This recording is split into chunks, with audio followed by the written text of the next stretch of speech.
सबसे पहले हम इंग्लिश का काम करेंगे। इंग्लिश इंग्लिश इंग्लिश में पढ़ेंगे हम कलर्स नेम। पहले हमने 3 कलर्स पढ़े हैं, आज हम उनको पहले रिपीट करेंगे, उसके बाद नेक्स्ट कलर करेंगे। सबसे पहला है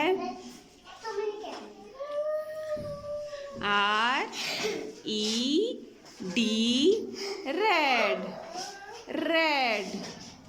दूसरा है BLUE,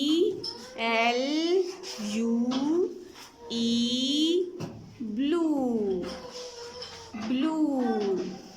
तीसरा है YELLOW,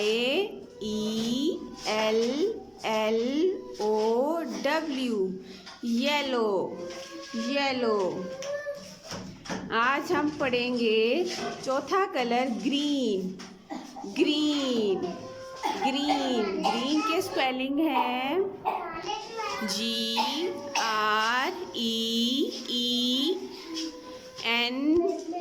ग्रीन, ग्रीन। अब हम देखेंगे कि ग्रीन थिंग्स कौन सी होती हैं। सबसे पहली है ट्री, दरख्त। दूसरी है लीफ, पत्ता। तीसरी है ग्रास, घास।